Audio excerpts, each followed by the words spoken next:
There you go. Hello, everyone. Welcome to episode 3 of Arts, Parts, and Points. Am I starting again? No. Nope, we're live. Episode 3 of Arts, Parts, and Points.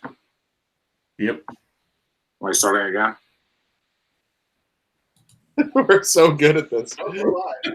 Episode 3 of Arts, Parts, and Points. Yep. All right. All right. And go. Hello, everyone. Welcome to episode 3 of Arts, Parts, and Points.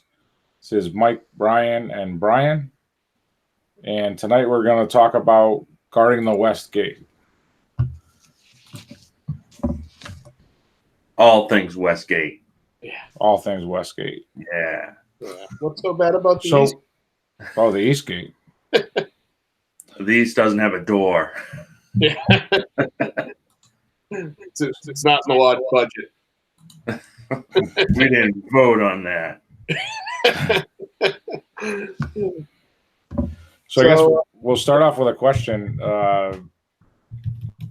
Dwight Smith in the book Whither Are We Traveling made a proposition that we were asleep at the West Gate. His question was, how well are we guarding the West Gate? Is that actually the origin of that term?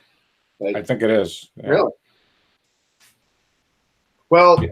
I mean, I think it's an extremely broad term that people like to toss around, like seeking light. We all kind of know that we use it.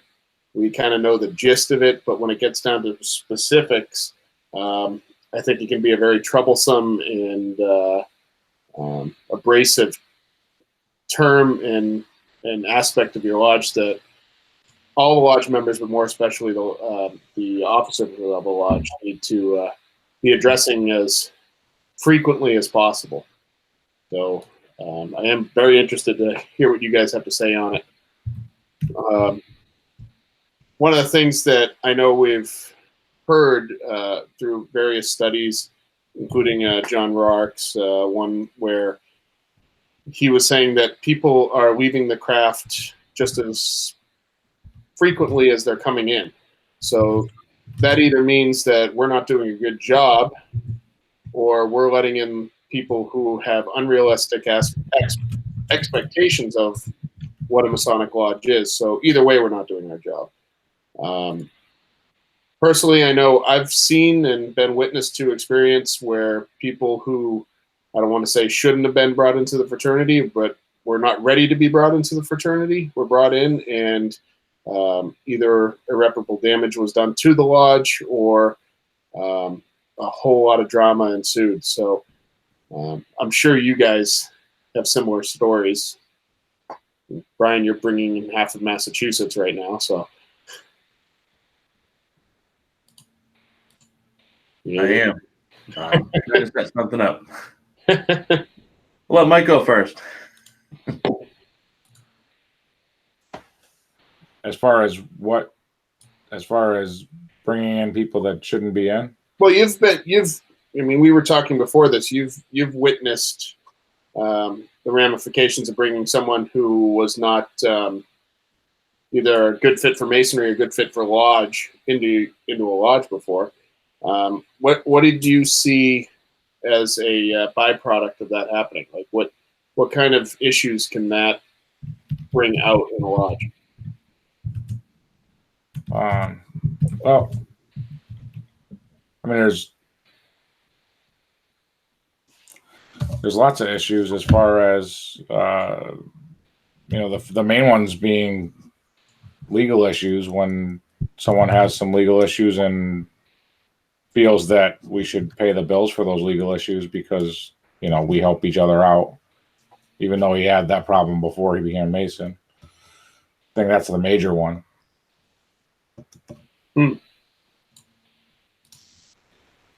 Did what kind of? I mean, I don't want to get into specifics of a specific thing that happened in your lodge, but when that type of thing happens, how did you see it affecting the brothers of the lodge? Did it spawn other negativity or feuds or anything like that? I mean, that didn't happen in my lodge. That's just something that happened in Massachusetts. But okay. For me, I've seen a couple of different things that I've seen a couple of different episodes where someone came in who wasn't a right fit for the lodge. One of them, not we, but it was another lodge. They knew right away, and they had to deal with having someone in their lodge who clearly shouldn't be there. They didn't want this guy to progress into any other of the degrees. They wanted to kind of cut ties and just say, sorry, this wasn't a fit.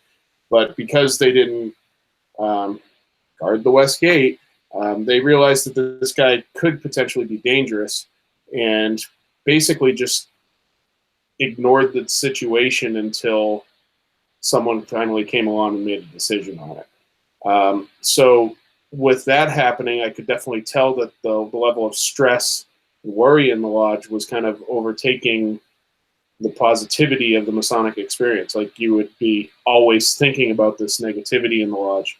And it would probably, I would assume, affect your decision making and your what's the word I'm looking for? Enthusiasm for lodge.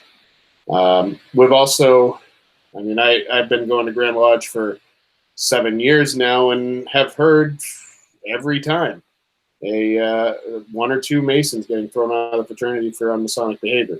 And in New Hampshire, at least, we don't list the lodge or the brother's name, so I can't really say any specifics about what was going on, but choking. But there was clearly tension being brought because of it, because it was happening so frequently. It seems like every 6 months we have one or two. So whose fault is that really? Is it the guy's fault that happened? Maybe he made a mistake. Yeah, sure. But a lot of the things that I heard were clearly characteristic problems, and those should have been addressed way before this guy became a Mason. What do you think? At least in Massachusetts, it's gotten to the point where we had to add a mandatory training for incoming masters on the progression of an application, because a lodges just aren't doing like pre-apps, and you walk in the door and they think you're the light already, and here you go, here's your application, and you go right through. 3 months later you're a master mason, and boom, so there's a definite push here to slow it down and make sure that we're bringing the right people in. You have to have the pre-application meeting, and it should be a couple senior members of your lodge. And if he's a friend of another brother, tell the other brother to go in the other room for a little bit. You really have to dig into a person to see why he's really there. Are you there because your friend's there and he thinks it's great? Well, that doesn't mean you're going to be a great Mason. I mean, too much energy goes into making Masons to just open the door. That's a good point. Kind of my thought. So what would be an absolute no? I used to, in my lodge, typically what we would be doing in the past, now that I'm a past master, I don't really do this as much just because I'm not as active as obviously the current line. But if we got an inquiry online, I would try to meet with them one-on-one, maybe get them into the lodge, show them the lodge, say, ooh, got a nice lodge room in Nashua. My go-to for immediate no's, which both of these have happened twice to me, if I show up and there's alcohol on the guy's breath, like if you come up to me and I could tell you're loaded, like I clearly know you're not going to take this seriously. And I've had it a couple of times. I had one guy come in and I could tell he was drinking for hours before he got there and was asking really stupid questions and slurring his speech, and I was just, I was pleasant with him. I gave him the full tour, told him what we were all about, and I said, yeah, you know what, here's my name and number, and give me a call, and we're going to ask you a few questions. And I kind of hinted at him, like, all right, I'm going to not make this easy for you, and that scared him off. And I didn't do anything that would be like totally abrasive towards the whole situation. I said I was going to ask him questions and told him that there's going to be more steps before I hand him a piece of paper, and that was enough to say no. So clearly the right choice was made. My other one is if you mention the Illuminati the first time I meet in not a joking manner, you got to go. I don't need that crap in my lodge. And there was two guys who came in who said, well, I heard this is the first step towards the Illuminati. I'm like, okay, bye. No, we're done. So they probably think I'm part of the Illuminati now. I also had one guy tell me when I asked him, does he believe in a supreme being? His exact response was, does that include weed? I was like, no, it doesn't. So we're good here. So, I mean, that's like the initial read, but I hate to say it, with Masonry, we're supposed to let good men, only let good men, and good men turn into better men, not men turn into good men. I understand that people make mistakes, there's this cultural need to immediately judge someone based on their appearance or how they talk, on whether or not they have value.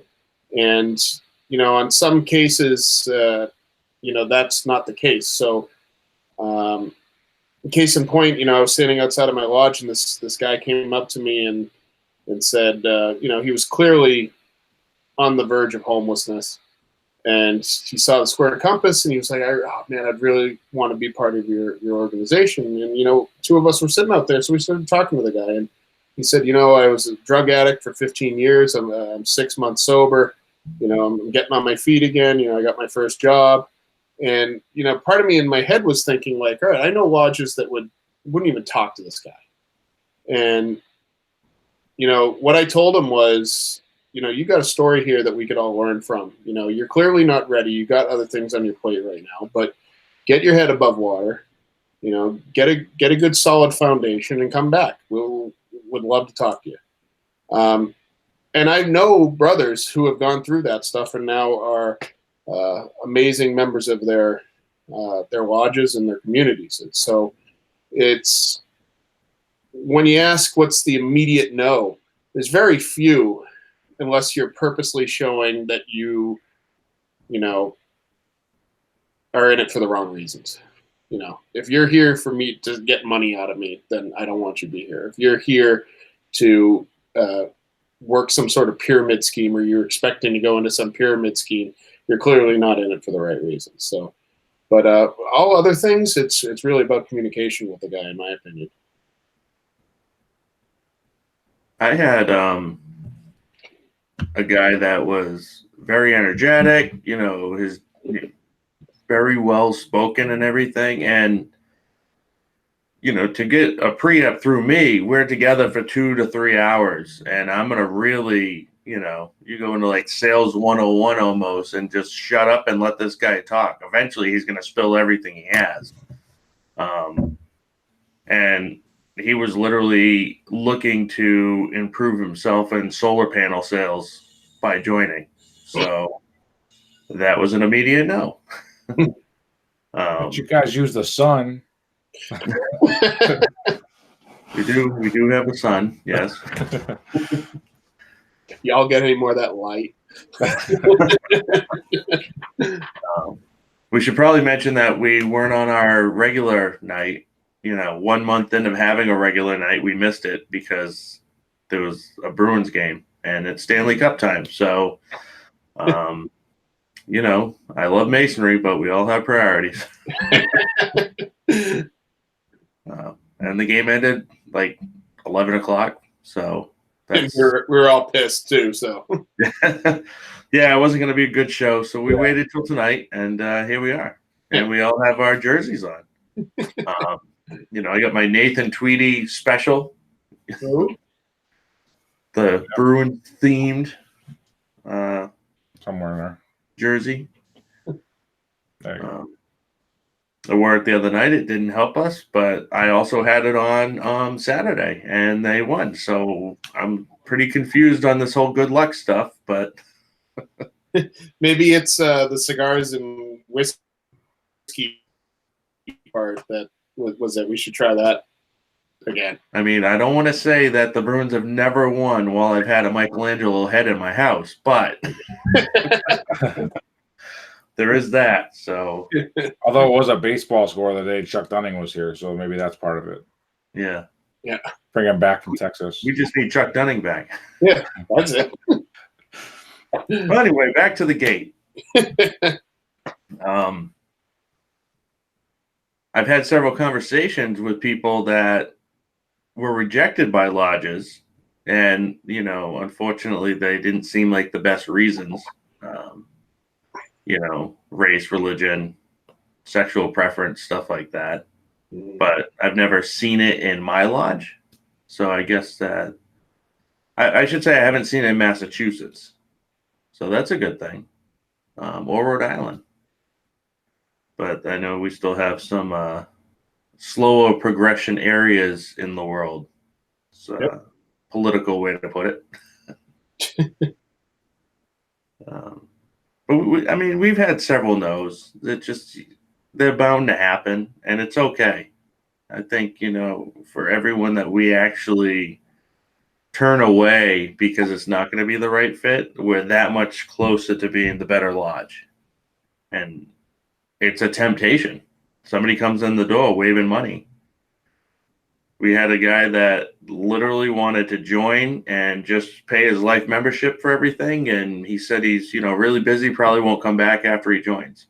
I'm like, well, why do you want to join? He's like, well, I'm a life member in this, I'm a life member in that. And so it was like filling out a resume. And I'm like, oh, okay, yeah, we'll call you. No, we're not going to call you.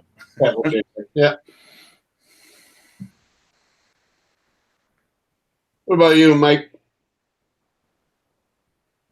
I mean, other than the landmarks, right? So, belief in a higher being. I think sometimes it comes down to a fit. So let's not even talk about like whether or not someone fits in the lodge, but sometimes lodges are so happy to, I'm going to get a candidate, and the candidate lives like a half an hour from there, but he knows somebody. So instead of sending him to a lodge where he actually has a chance at actually going on a regular basis, they bring him to their lodge so they can get the numbers up. So I think that's a good, a good example of not guarding the West Gate in that case.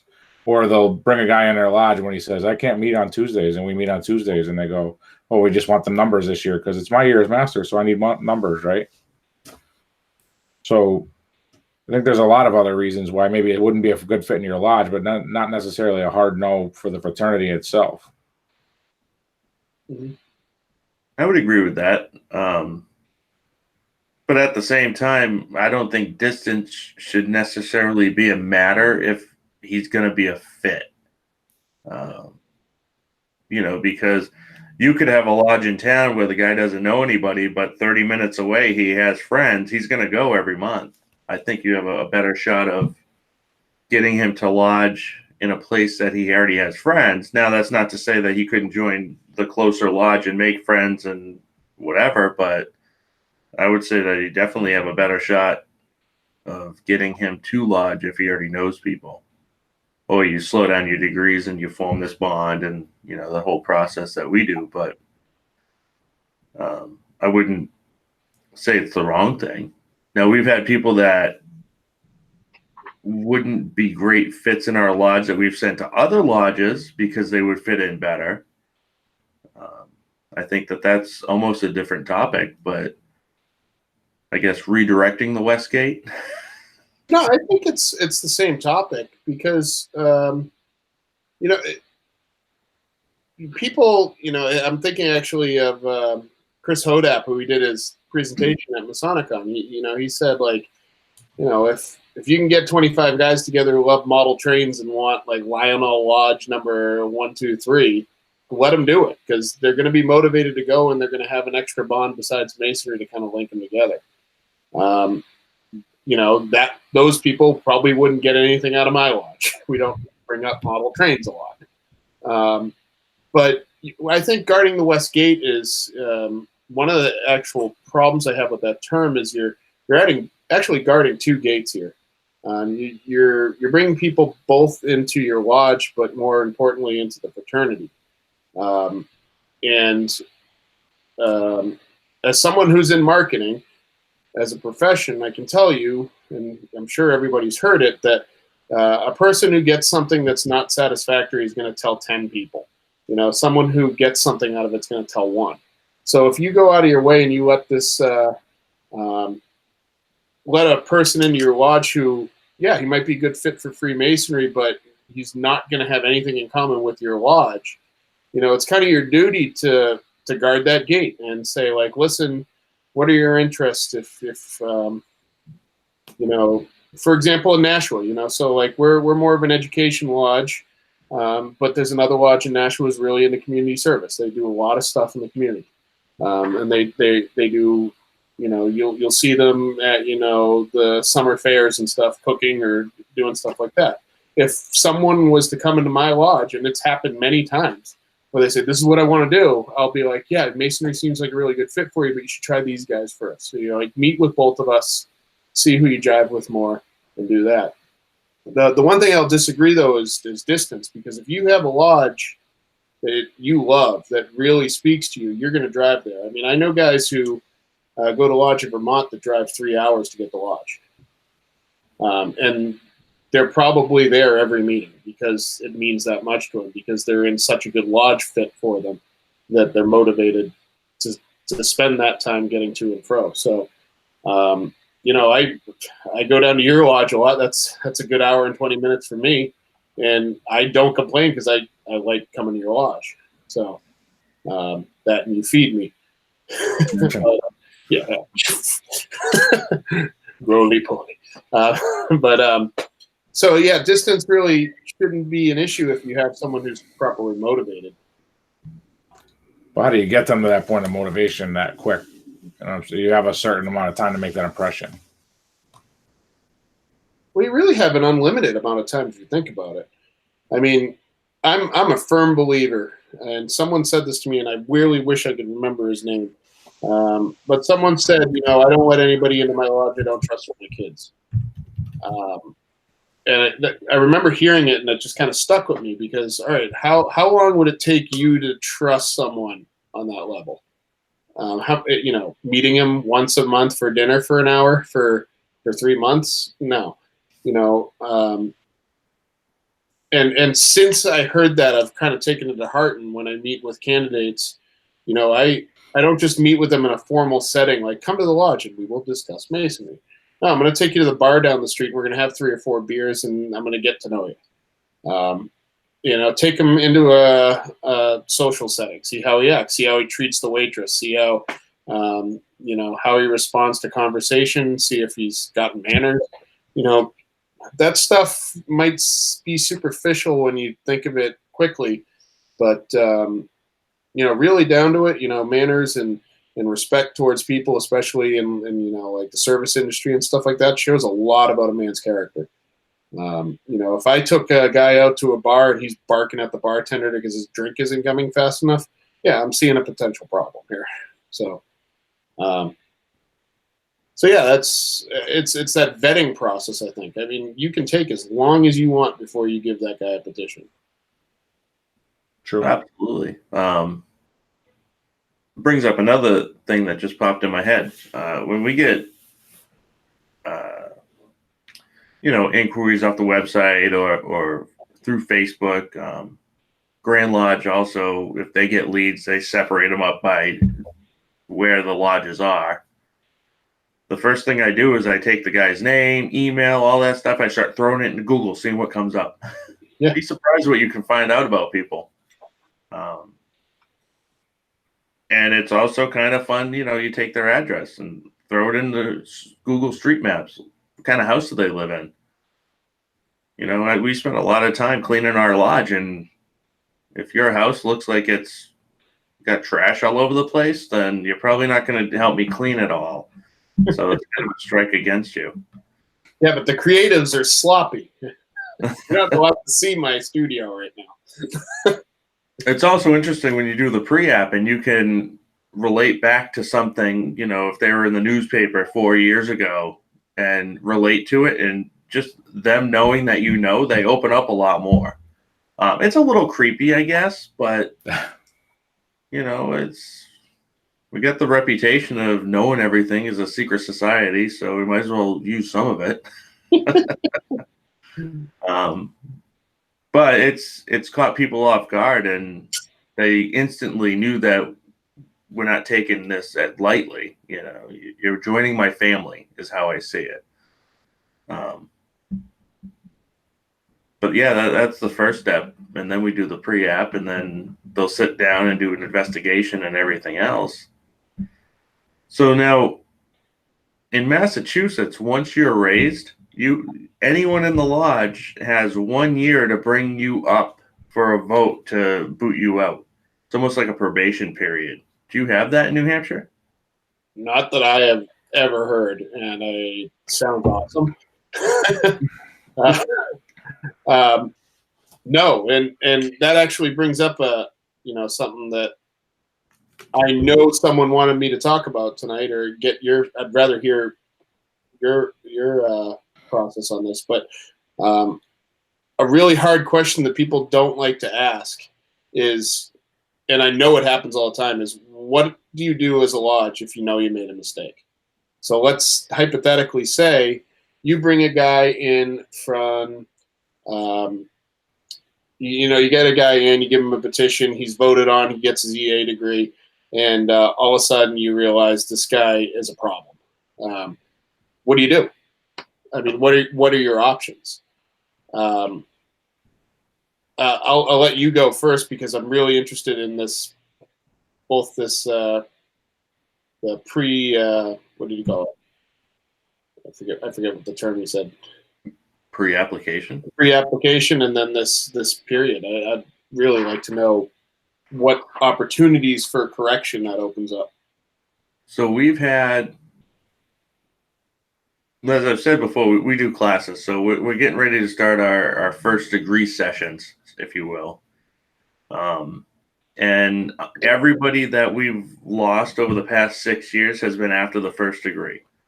Some people think that this is what they want. They go through the first degree, they start doing cipher classes and stuff with the lodge, and they decide this isn't for them. And that's great. Let's figure this out now before I have to suspend you in 2 years for not paying dues. So that's gone that way, and they're essentially the same thing as the probation. So if somebody's going through the degrees, any master mason in the lodge can stand up in lodge or write a letter to the master protesting advancement of a candidate. I've seen it, and essentially the master, through our constitution, can no longer advance that candidate until we sit down and hash it out or call for an actual vote in lodge. I don't recall if it's a 2/3 vote or a majority, but so the membership has that buffer between voting on a candidate and getting him all the way up Master Mason to a year after to correct any mistakes, which is great. That if you don't know by a year after being a Master Mason if you made a mistake, then I don't know what to tell you. But I think any character flaw will come out in that period. Mm-hmm.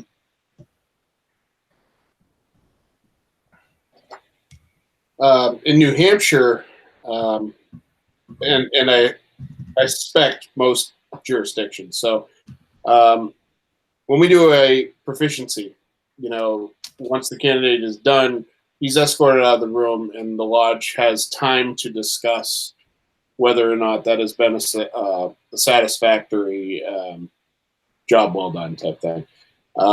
And I've been present at the discussion of, yeah, maybe he's ready, maybe he's not, that sort of thing. But the master can stop advancement because he's the master. It's the lodge cannot perform a degree without the master's direction. Basically, might not physically be there, but he has to basically say we're having a degree. So if the master says no, it's done.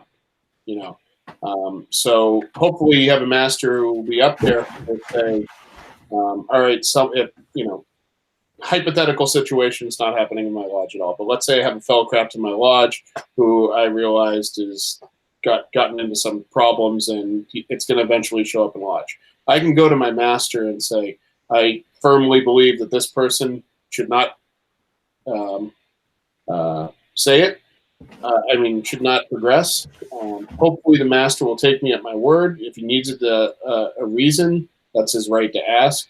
Hopefully there'd be some sort of trust with this, and you don't want to put someone on the spot. Like if it's something personal or something that whoever is bringing it up doesn't really want to talk about, you might have to say, like, you have to trust me on this, that sort of thing. But the master can hear that, and if I was a master and I had a guy come up to me with that range of emotion saying this can't happen, we're having an officers meeting and we're going to talk about this, and we can stop it there.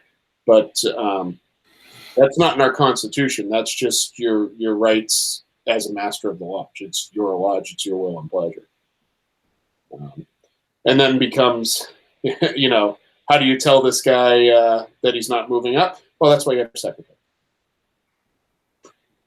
I would assume it's going to be similar to like, hey, so you got blackballed. What are you going to do? Yeah. We also in New Hampshire do not keep the money from petition until he's a master mason. So it's not like, all right, we're not taking your payment. You're done. Thank you. So we keep the money. Once you're voted on and you take the first degree, I believe we keep the money. Is that not correct, Mike? I think it depends on the lodge and the bylaws, because some lodges take all the money up front, some lodges take it in sections. Like I believe some lodges would take it like at each degree, like an application fee, a first degree fee, a second and a third. So in those cases, they wouldn't have the money yet. So I think that's going to be specifically in each bylaw. Yeah. That would make sense. So we originally said, we were talking about what our red flags were. What are your eureka moments with these guys? What characteristics above all else do you look for? And I'm not talking about like I believe in a supreme being, I'm a good man, that stuff. Like with your lodges, because frankly, you have a really successful lodge right now. What aspects are you looking for in the guy above all else that makes you think he would be good in your lodge? For me, I look for somebody to be humble. I have a huge issue with ego to begin with, and when somebody can come in and they're blown away by the concepts of what masonry is, and we have long conversations about the types of members we have, and some people just come in and they're just in awe, and they're very thankful that we took the time with them. It's that just almost like good manners, and humble is the only way I can really describe it. That's the all right. This is going to be a good one. And typically, I've got a pretty decent track record with it. So, What about you? I look for guys that are interested in making an altruistic contribution. A lot of times, if I go on an investigation, I'll ask them, "What do you bring to the table? Why should how are you going to make our lodge better?" And a lot of guys are taken off guard by that. They're saying, like, "What do you mean? What am I like? Don't you want me as a member?" Like, yeah, but how are you? What do you bring special to the table? And you get some pretty good answers that way. But I'm a big proponent of, when you look at Maslow's hierarchy of needs, you have to meet like all those levels of needs before you want to give back, before you want to make a contribution, like a more of an intrinsic contribution. And if you aren't meeting those needs, then you're not ready to make this step. And I think that's the biggest thing. Like, a lot of talk is about whether money should be a differentiator. I think it's a differentiator, because if you're having trouble supporting your family, you shouldn't be giving money to us. You should be financially stable. You should be, everything should be taken care of outside of this. This is extra. This is on top of everything else. When you know that, everything I'm doing in life, I'm just not satisfied. There's got to be something more to it. There's got to be something more meaningful. That's when you come here. So I look for that. I look for a guy that's ready to come, that is, that's inspired to be more in life. So I mean that's kind of where I'm at with it. And I think a lot of guys are, and there are a lot, some guys are, especially at that point. Like, I'm not a big proponent that age, or, like, when should a guy become a Mason? I think the guy should become a Mason right after an existential crisis, because that's when he's ready. That's when he's thinking, like, I don't know how I fit in the world. I want to get together with some guys that are also trying to figure out how they fit in the world. That's the best time to come into the lodge. Whether that's when you're 65 and just retired, whether that's because, your kids just left the house, whether that's because you just had a kid and, you don't want to hang out with all like the friends you used to hang out with because it doesn't put you in good situations anymore. I think all those are good times to come. And so those are what I look for, is that where they're at in life and why they're coming. Like Bryan said, if you're coming to try to make your business better, I'm not interested. But if you're coming to make yourself better and to improve yourself and to give back to something, then I'm all in. Yeah, that's a good answer. I should note that the one that was going to make this bit, trying to get his networking, we actually have somebody in that same field, and he is not the guy that I'm talking about. Another artist? No, he's no good. Art. Yeah. So on the flip side of that, the Dwight Smith book, one of the things that when he brings up that topic, there's several topics, but when he brings up the topic of guarding the West Gate, he says that the whole conversation came up because somebody told him that we should be turning away 20% of applicants to the lodge. So 1 in 5 guys shouldn't get in. Do you guys feel that's legitimate? Do you guys feel you'd be here if 1 in 5 guys were out? I think it's ignorant. And there's actually a lodge in Rhode Island that they did that. Just 1 in, I don't remember if it was 5 or 10 or however it was. And lo and behold, the guys that got rejected started their own lodge. So what benefit is that? Like, it's case by case, right? How can you tell the guy that could be the best guy in the group, sorry, you're number 5? Like, yeah. So back then they were, so when he wrote this book was probably the tail end of it, but they were doing double classes back then of, 3, 4, 5 candidates, so 10 candidates a week, but they were turning away just as many guys. I mean, in the book, he references that the average for the jurisdiction, I think he was out of Indiana, was 1 in 12 that they were turning away. And I know, having visited New Hampshire, I was in one lodge and I saw a whole entire bookshelf of binders of guys that didn't get in the lodge. I'd never seen that anywhere before, but it was like, I mean, it was a 6 foot tall bookshelf with all these books. And I'm like, those are guys that didn't get in? Like, where's the ones that did? But there was that many guys. I kind of find it hard to believe, especially when you're talking back then, that there are that many guys that weren't qualified. So I wonder why they didn't get in. I mean, I do know that there was a lot more blackballs. I mean, for our lodge, we had a factory across the street in the gold industry, and I think we had like 300 or 400 members out of that place. So it seems, without knowing for sure, that to move up in this business, you're going to have to become a Mason, because why else would 300 to 400 people all go to this one place? So if I'm starting out in a company and I want to move up, seems like the likely decision.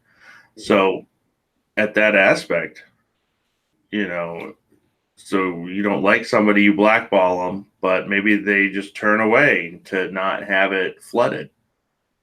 It brings to question, a lot of that, because I know a lot of cities had the factories and that's what flooded the lodges. So we keep looking at these golden days, and realistically, I have more people at my meetings now than I did when we had 700 members. Yeah. What can you possibly get out of a lodge with 700 members? That's kind of my argument to that. Like, how do you form relationships with 700 people? But yeah, I see what you're saying.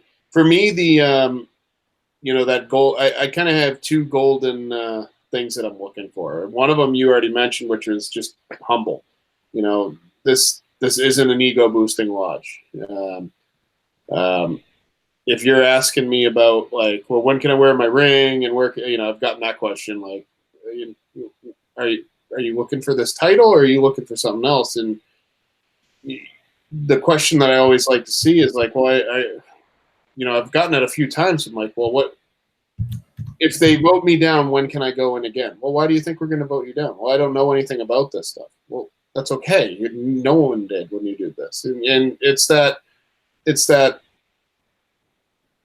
feeling of, yeah, I'm qualified, but I'm nothing special type thing. I guess you'd call it humbleness, but who am I to be involved in this? That type of thing. I love seeing that, because it's telling me right away that this guy doesn't think of himself as the all-seeing eye of providence. The other thing that I always look for is initiative. I want someone who can prove to me that they've taken a hold of something in their life and gone with it. It doesn't have to be huge. One question I always ask a candidate is like, tell me the thing that you're proudest of in the last 5 years. And I've gotten some really cool answers. Some of them range from, oh, I had my kids and that turned my life around. One guy, like, oh, I volunteer at an addiction shelter, and thought, like, oh, okay. Who am I to tell you no? I can. But showing initiative and humbleness is kind of like that double whammy for me. It's just that's the ideal candidate, because you're going to have someone who's going to be approaching these things from an eye of, I don't deserve this, I'm not entitled to this, therefore I must work for it. And you're also having someone who's showing that if I apply myself, I can accomplish great things. And that's what this is all about. I mean, I completely understand that some people are born to be sideline Masons, and sideline Masons have their purpose in lodge, as long as they're showing up.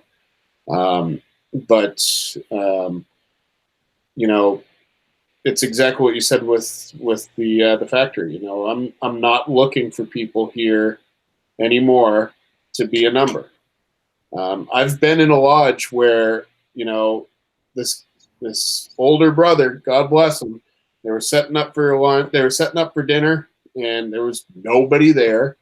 And this older brother got this stack of petitions and, sets it out and puts it on the edge of the table. And he probably had like 30 of them there, just in case someone randomly walked into the door and said, oh, what are you guys doing in here? They'd have a petition ready to go the minute he met him, so that they could finally add one number to their lodge.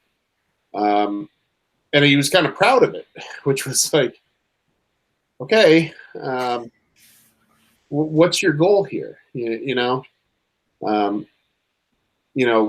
that's not even a gate. That's the floodgates are open. It's let them in. It's more of a revolving door because they're going to come in and go out. But yeah, you're right. And at the same time, I've seen that in open houses too. So in New Hampshire, we like to mooch off you guys down there, and you guys have your annual open houses in October. So lo and behold, we have our open houses on the same day. And luckily, we had a Grand Master. I forget it was the last one, the one before, who said, "I don't want to see petitions in the room when you do these. This is not a recruitment. This is informative." Because I would watch guys walk around at these open houses with petitions in their hands, and then the open house is over, and it's like, it reminds me of that scene in Saving Private Ryan where they're going through the dog tag. So I got one here, I got one here, I got one here. Like, oh, I got 4 petitions out today, I got 5 petitions out today, and you know what? You're never going to see these guys again because their immediate first view of masonry is something that's going to be handed to me. So we saw the flip side happen though with that very sentiment is where I think a lot of times the open house, what you see for candidates coming in that day is that the average member will hear the advertisement and someone will say, "Hey, aren't you a part of that?" And then they'll say, "Yeah, why don't you come by? There's the open house." And it's almost like a spur for us to be able to have something to talk about with our friends. So here this guy will come in, and he'll be like, "Hey, here's this guy." And it could be like a very accomplished Mason to be like, "Here, I'm bringing this guy in. He's a friend of mine. I go to church with him, whatever. I know him for 15 years." And I go, "Well, we can't give you applications today."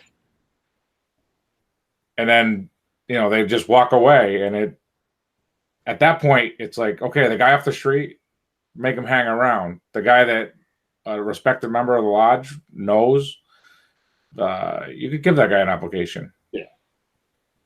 But a lot of guys just hear like it's, again, I think I talked about this on the roundtable the other night. Sometimes when Grand Lodge says something, it's just immediately taken as, okay, that's what we have to do. And not much thought is going into the whole process. So I think it's important, like you said, don't give them out to just the guy off the street. I mean, we had some guys come in the lodge one day and they were like, "Oh, well, who's going to watch my kid while I go here?" And you guys got daycare, and they were then in the, breath smells like booze kind of category. We had another guy walk in and they were like, "Oh, where you been?" "Well, I've been in prison. I killed a guy." So is that a red flag for you? Or? Oh, yeah. So I won't throw anyone on the bus, but the master in that situation called and asked somebody what he does. What do you do in that situation? Like, well, don't confront the guy. Just don't call him back. Yeah. Don't insult him. Whatever you do. Yeah. You don't want to be hit. You want to be hit number 2. Yeah. And I'm going back to jail for killing somebody else. Yeah. So I think another big thing with the long pre-apps is identifying who to introduce this person to as their mentor. Matching somebody up with a mentor that has a lot in common with somebody oddly works out well. And I think that's another thing is, once the mentor's locked in and he's emailing them, keeping them up to date, "Hey, we're doing this today, we're doing that today," he can kind of gauge and report back as well as, "Hey, I don't know about this one," because nobody's perfect. Like, people slip through. But having that second, I guess, second gate there makes a difference. You're actually hitting on something I wanted to bring up. So, when I hear guarding the West Gate, it seems like the default setting for people who hear that and want to talk about that is you immediately go towards the potential candidates. And that's the people coming in the gate, but we're talking about guarding the West Gate. So one of the things that I think every lodge needs to acknowledge is if you have the face of a lodge, if you have someone answering these preliminary questions, if whether it be at an open house, whether it be the guy who answers the emails on, if someone's pinging your lodge online, you got to have someone there who knows their stuff. Because if you got someone who is, I visited a lodge 2 years ago for an open house. I remember distinctly because I got in trouble for not being at my open house. But I was sitting there talking, and I listened to this guy touring this person around the building, and he was an officer, and he didn't know a thing about masonry. And the questions he was answering, he was bringing back, basically telling this guy that this is a glorified social club. And, oh, yeah, you're going to memorize this stuff. Don't worry. We print it out and we give it to you. Don't worry. You just have to memorize it. And I was like, I'm listening to this and I'm like, there's no guard at this gate. I mean, there's someone there. The steps are there. He still has to go through these preliminary discussions and he has to get the stop line signers and stuff like that. But I know this guy was going to be handing out applications all day long with the first line already filled out. And, that is the job of the lodge to make sure that doesn't happen.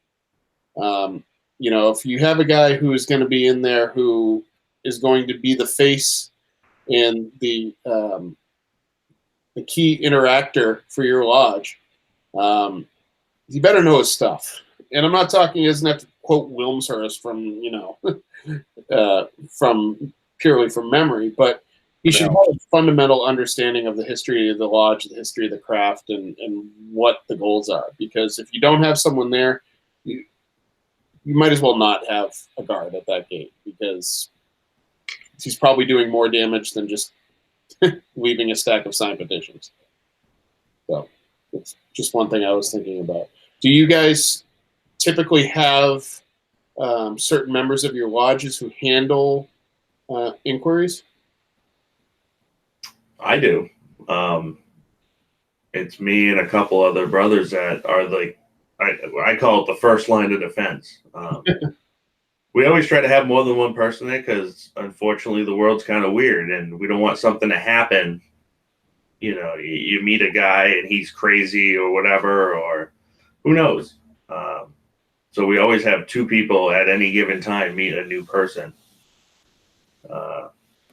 And really gauge it, and once we get past that, we move on. But it's set people that are the first to meet. They can tour the building. They have access everywhere. They're on the same plane as everyone else. This is the path we're going. This is what you're joining. And like Mike said, it's a lot of, so what do you do? What skills are you bringing to the table? Because it's everything. We can walk around our building and we're like, well, sure, we have a building association, but essentially this is our building.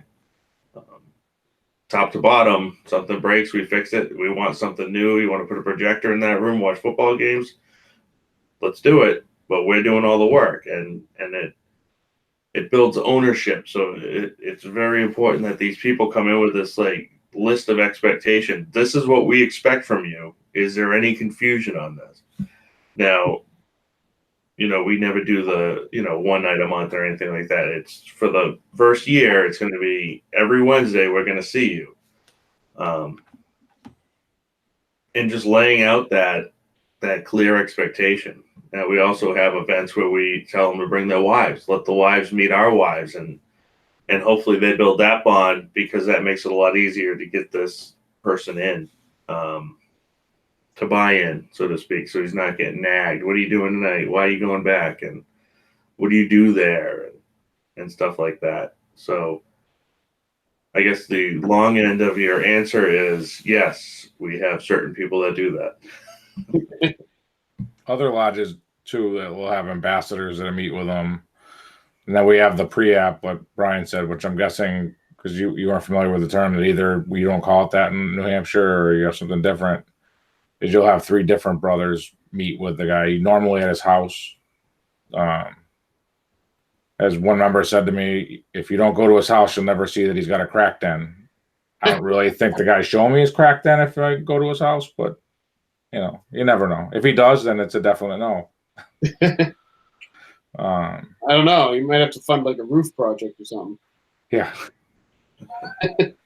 So again, going back to that book, one of the things that Dwight Smith said was that one of the problems is that the master ends up appointing 3 random guys to be on the investigating committee that are just 3 random guys that maybe aren't the right choice. Like you said, don't understand the history of the lodge, the history of the fraternity, can't answer the guy's questions. He advocated making a committee, making it a permanent thing where these guys are trained to do that and they know all the right answers up front. And it's not just, the 3 newest guys in the lodge or the 3 not busiest guys in the lodge. Seemed like a pretty good idea to me to actually have a group set up for that specific purpose. Of course, when you taking as many candidates as EB is right now, it makes it kind of tough, I guess, to have those guys do all of them, but maybe a rotating team. Yeah, I would think as long as they're active. I actually got some flack for repeating people on the committees for investigations when I was master. And, we have a small lodge. I mean, most of our guys in our lodge are elderly. We have a new core group that's kind of getting things going, which, spans multi-generations. But, I respect every brother in my lodge, and I love every brother in my lodge. And I think each one of them is important, even if I never get to see him in lodge. But frankly, when it comes to investigations and elections, if I don't see you all the time, I don't respect your opinion. I'm not going to, on the matter, I should say. I mean, if you know the guy from outside and you say, like, hey, this guy screwed me a couple of years ago, he didn't, fix my wall and he did shoddy work or something like that. And, okay, yeah, I'm going to bring that into consideration. But if I'm bringing someone into lodge and I'm the master and I'm forming the committee to investigate that, I want the active guys who are passionate in my lodge asking the question, because they're the ones who are going to judge if he's going to fit in with the lodge or not. If I ask a guy who I haven't seen in lodge in 5 years, oh, what'd you think? Do you think he's a good fit? Oh, yeah, he's a great fit for this lodge. Well, how do you know? Yeah. And it's the same thing with elections too. I don't know how it is in your lodge, but it's happened a couple of times in my lodge where the day of the election is, the annual meeting, and I see a guy who I haven't seen in 2 years coming in to fulfill his duty to vote for the new line. I got some flack a while ago because when I was going in as senior warden, we had a huge crowd of people I didn't know. And I got up in them and I said, why are you voting for me? Is it because it's my turn? I'm number 2 in the lodge. You should probably know who I am before you vote me in. Didn't go over as well as I thought, but I had a couple of guys say, I'm really glad you said that out loud, because I believe it's true. It's the same thing with candidates. See, for us, 2 years ago, we assigned investigation committees to the Inside Sentinel because he really doesn't have much to do.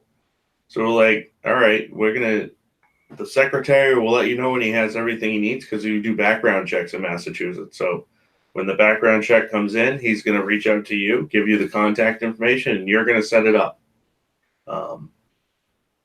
And it's been very productive. He tries to have it where it's a senior member and a new member and then another member, but they're all active. I mean, we're not calling people, just to come in because we want them to come to lodge and do an investigation. Like, we have enough active people that it's not an issue. So it's been pretty productive in that aspect, that it gives an officer something to do that really doesn't do anything. And then it teaches him to reach out to people and builds that, hey, you're going in the Publix base, if you will. So it takes people right out of their shell, first seat. You're calling people you don't know. You're setting up meetings. You're meeting with them. You might not even have met the guy before, and here you are. Now, that's not to say he's on every investigating committee, but he has to set them up and be there if he's available.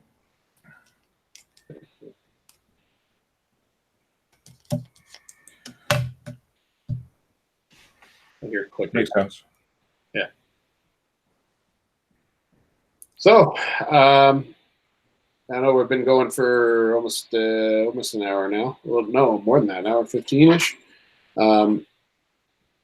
Do you guys want to have any closing thoughts about guarding the Westgate? Any advice you want to give? And then I have an idea for our next topic that I want to throw out there publicly. I'll let you go, Brian.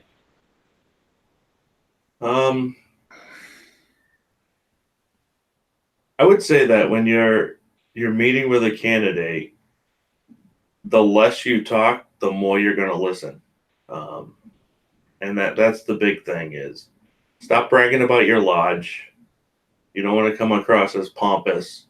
You don't have the best lodge because nobody has the best lodge. Every lodge can get better. So let's find out who these people are that we're bringing into the craft. And it'd be great if we had a lot less, regrets over the past years of people that came in that just never belonged. Like you, we have suspensions every quarterly meeting at Grand Lodge. Not all of them would have been predicted, but a few of them would have been caught for sure. And if nothing else, your suspensions would go down as well because you didn't bring some guy in that just didn't understand what Freemasonry really was. And it's not for him, but he's not going to take the time to demit or tell you, just not going to pay his dues. So just save yourself the hassle and put the effort in the front end and let him put the effort in on the back end. That's all I got. Great. Well, you, Mike? So I guess I wanted to kind of close out with, I found a paper online that was written by Right Worshipful Brother Garnet E. Shank, who I believe was from Grand Lodge of Canada in the province of Ontario. So he said that this was a guideline he had for interviewing a candidate. He said to use these five words to kind of think about, to ask him questions. And they're broken down in this after that. But it's, who is he? Who does he know? Who does he associate with? What are his reasons for petitioning? What's his profession? What's his standing in the community? What's his general reputation at work? What's his attitude towards God? When did he become interested in membership? When did he come to the district? I'm guessing that means district of Ontario, whatever state or area of Canada he's in. Where does he live? Where did he live before his president address? Where has he lived in the past?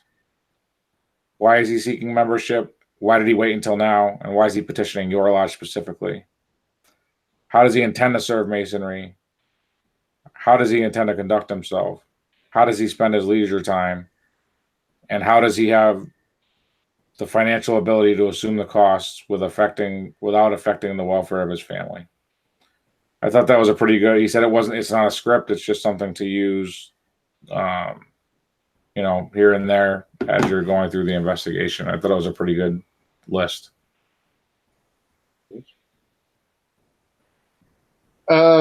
My advice is Lodge is a family, and families can be dysfunctional. Obviously, they are always working, hopefully, to be closer to each other. And in Masonry, there's this common goal of getting to that end together. Masonry can be very personal, but it also is based on the lodge experience. And that lodge experience is set up through our ritual to be a sacred space. Any person on the street is there is not one person on the street, I should say, that is entitled to that experience. It's not, we're not opening the doors for them to come in and say hello. They are proving to themselves that they're allowed to come in. So the whole numbers thing, like, oh, I got 4 petitions today. That's great. You are not helping your lodge. You're diluting it. So having that attitude with any candidates, you get over the numbers thing and make sure that you're bringing in a family member and not just a random person. That and get to know the guys. And I don't mean just like go out to dinner a couple of times with them or have them come to your lodge dinners. Meet with them, get to know them. If they're petitioning for their lodge, you should know their kids' names, their wives' names if they have them, where they live, what kind of beer they like, what kind of scotch they like. You should know them on a personal level, because once they go through that degree, they're a member of your lodge. And it's, it's, again, I'm going to quote Hodep because he had a great presentation at Masonicon. That line of, you get out of masonry what you put into it is BS. It's Mason gets what his lodge puts into it. It's a blame shifting tactic when you say it's up to you what you get out of masonry. No, you're in the lodge. The lodge has to provide light. That is the role of the lodge. So make sure that you're continuing to keep that lodge working at its absolute best. And the only way you can do that is by bringing people in who will make it work better. So that's my advice to you. So next topic. This was specifically asked of me over the weekend. So one thing that all 3 of us kind of have in common is events. Bryan obviously is probably done the greatest, or is continuing to do the greatest event in masonry done by a Blue Lodge right now in the United States. It's probably the most successful. I have a slightly smaller version of that in New Hampshire that I consider to be pretty successful, which is our evening Masonic Light up in Nashua. And, when we did Masonicon this year, I'm not saying I did, I mean, you guys ran it, but it seemed like we were clicking together and we were kind of on the same page, and we worked together really well to help each other out in making decisions and coming up with ideas. So the question that was proposed to me at the evening Masonic Light, or rather right after it, was, how do you guys come up with these things? How do you work? What kind of committees do you form? How do the committees work? How do you motivate people to help you? That sort of thing. My quick response was, and I'm sure both of you can agree with this, is it's not pretty. It can be extremely frustrating, and it can also be unbelievably rewarding. So I'm thinking our next presentation, or our next one of these should be like, all right, how do you do a lodge event? Which tactics work for you? Which ones don't work for you? Give people a good failure story and a good success story, and see what they can get out of it. So what do you guys think of that? I think I have plenty of failure stories.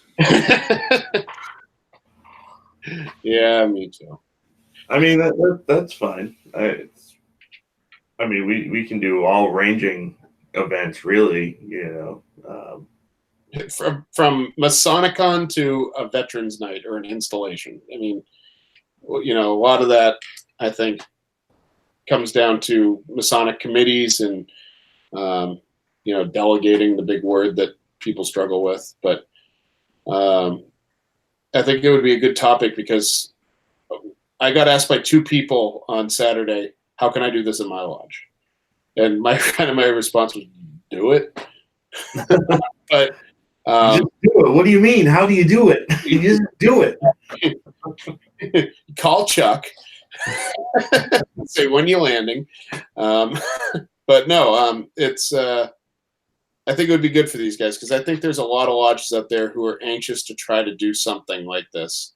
Not to the scale of Masonicon, but starting off small and just could use a little advice from people who have clearly done it in the past.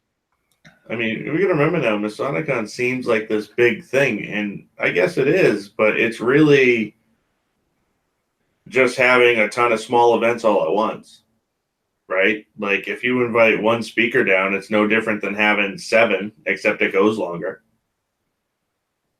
So we'll have to talk. I guess we have a topic. Yeah.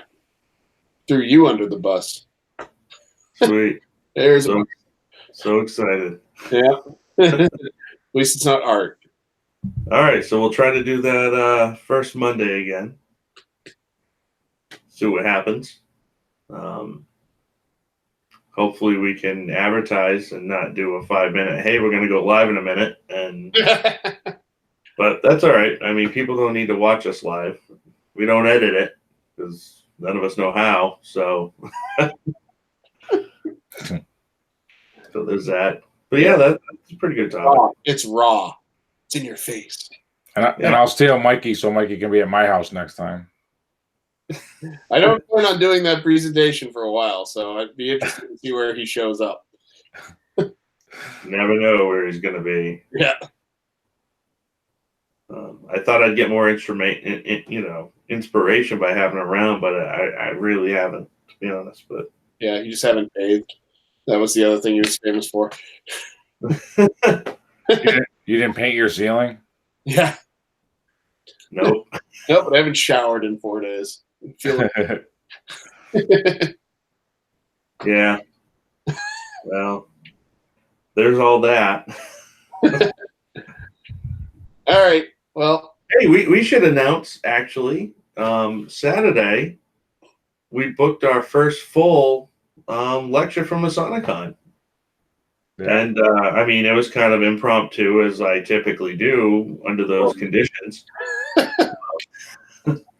But you're going to be speaking at Masonicon again. But this time, you're doing a joint lecture with Chuck Dunning. Yep. I am beyond looking forward to that. That's going to be fun. We're already talking. That's going to be pretty good, pretty exciting. Yeah. Do you remember the topic? The feminine Freemasonry. Divine feminine in Freemasonry. I feel like you were a little fuzzy on that. I don't know why I would think that. But well, there was just so much cigar smoke in the room. My eyes were pretty watering. Yeah. Yeah. We were already talking about divine feminine and Masonic symbols and how it works, and it's going to be, it's with Chuck. You talk with him for 2 minutes, and you're like, oh, I can learn that. Yeah. So it's going to be cool. That kind of right in line with everything that you do, because you got this guy and he paints everything feminine, kind of. Masculine? Or is it the other guy? Yeah, it's the other guy. That guy like naked guys and everything. Yeah. So yeah. No. Well, but yeah, it's gonna be cool. It's gonna take me completely out of my comfort zone. I've only learned about it in an art history way, so I'm really looking forward to learning about it. So that's awesome. Yeah. You got any other news? No. No. Well, actually, yeah, I got not that anybody cares out there, but I was installed as district deputy grand education officer, and my first lecture is going to be Wednesday. So got this great group activity that I've planned to teach people about the working tools of an EA. So no more lectures. We're going to get people out of their seats and beat them with 24-inch gauge. Well, I'm going to enjoy myself. They're going to hate me. That's fine. How about you, Mike? Anything good? I'm pretty sure I read an article that you just wrote that was out of this world. Yeah, I got that on my to-do. Yeah, so I just released an article titled "Searching for a Father." It talks about the how in Masonry there's a lot of attention given to guys' relationships with their fathers, but many of us that come to Masonry don't have great relationships with our fathers or any at all sometimes. And I got to say, the response so far, I've gotten some really deep personal stories from some guys that really related to it. And that was really the key of it. When I first wrote it, my wife and I talked, and I think Brian, you and I had this same conversation. I'm like, I'm not going to write it. You know, like, what does anybody care? It's just a sob story or whatever. But the conversation, or the advice I got was that maybe somebody else can benefit from it and find meaning in it, and it can help them maybe heal a little bit more, or feel that they understand their story a little better. And I found that a lot. That's really what happened. It's like I said, I've gotten half a dozen personal stories on it, and so it did what it was supposed to do. So it was good. Like I had, when I posted it, I put that it might not be the best thing I ever wrote, but it's definitely the most truthful. That's awesome. That's awesome. Congrats. Yeah. Thank you. How about you, Brian? What do I get? Well, I'm actually in the process. So we have 2 York-Right chapters that couldn't agree on a location or a merger. So we're actually going to be dumping 2 charters and starting a new one. So, Really? which will be my second technical merger that I've been in the East for. So that's exciting. It's kind of taking my focus right now is getting that all put together. Frustration is a word when you have to deal with planted masons that don't understand compromise. So, it's so that's taken a lot of my focus as of late. But I'm going to Virginia pretty soon. We're going to go see some another Masonicon, well, Esotericon. So that'll be fun. I can't wait to just not be running anything and enjoy myself. So yeah. And you're writing your own article too. What's that? And you're writing your own article too, right? Or your own talk.